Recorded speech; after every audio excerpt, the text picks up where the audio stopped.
वो हुक्म भी है कुरान का कि कुरान कहता है कि अगर जो इस्लाम छोड़ देता है, इस्लाम में नहीं रहता, यानी साबित हो जाता है इस्लाम से ही कि वो मुसलमान नहीं रहा, तो उसकी गर्दन काटने का हुक्म है। गर्दन काटने का? हाँ बिल्कुल, तो गर्दन काटने का हुक्म है इस्लाम में, इस चीज़ की हकीकत है, कुरान में लिखा हुआ है। और एक कॉन्सेप्ट है कलमे का, जो कि नमाज के पहले आता है। वो सबसे पहले क्या कहते हैं कि बिना बिस्मिल्लाह के आपकी कोई भी इबादत कबूल नहीं है। जैसे कि सबसे पहले अल्लाह का नाम लेना ज़रूरी है। सबसे पहले इंसान जब पहले मुसलमान बनता है तो उसको सबसे पहले सिखाया जाता है बिस्मिल्लाह पढ़नी है, अल्लाह का नाम लेना है, और फिर आपको गुस्ल करनी है, यानी कि पाक साफ कैसे होता है इंसान इस्लाम में आने के लिए। तो बिस्मिल्लाह की इतनी बड़ी वजूद बताया गया है कि आप बिस्मिल्लाह पढ़ोगे, वजू बनाओगे, गुस्ल करोगे, फिर आप नमाज पढ़ोगे, यानी जिसका बिस्मिल्लाह नहीं उसकी सब चीज़ें बेकार हैं। फिर आ जाओ कलमे पे। कलमे में कह रहा है, अल्लाह खुद कह रहा है कि मेरे सिवा कोई इबादत के लायक नहीं है, और जो मैंने नबी बना के भेजा मोहम्मद, वो उसके मतलब उससे अच्छा कोई नबी नहीं है, यानी वही उसको तुम्हें मानना पड़ेगा नबी को, वो मेरा रसूल और बंदा है।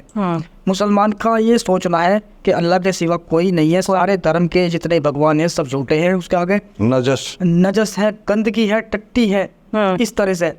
और मोहम्मद साहब मेरे आखिरी रसूल हैं, मेरे बंदे हैं, उनकी बातों पे जो चलेगा वही सही इंसान होगा मेरे मुताबिक। अच्छा, मोहम्मद साहब ने भी बड़ा तगड़ा गेम खेल दिया, आगे कोई नबी नहीं आएगा अपने आप को फाइनल। एक गेम और खेला उन्होंने लगभग 9 शादियाँ की, और हर बीवी की अलग कहानी है।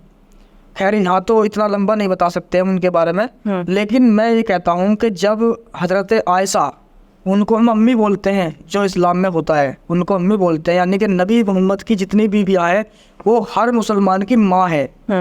और ये कह के भी गए वो नबी अपनी बीवियों से कि तुम अब उम्मत की, यानी कि जो मोहम्मद को मानते हैं वो उन्हें उम्मत कहा जाता है, तो उम्मत की तुम माँ हो, तुम उनसे किसी से मेरे अलावा किसी शादी नहीं कर सकती अगर मैं मर जाता हूँ।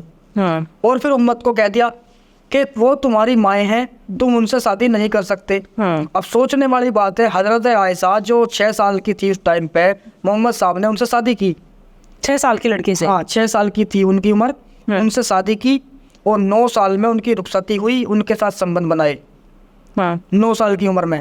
लेकिन जब नबी मोहम्मद इस दुनिया से गए तब आयशा की उम्र 18 साल की थी।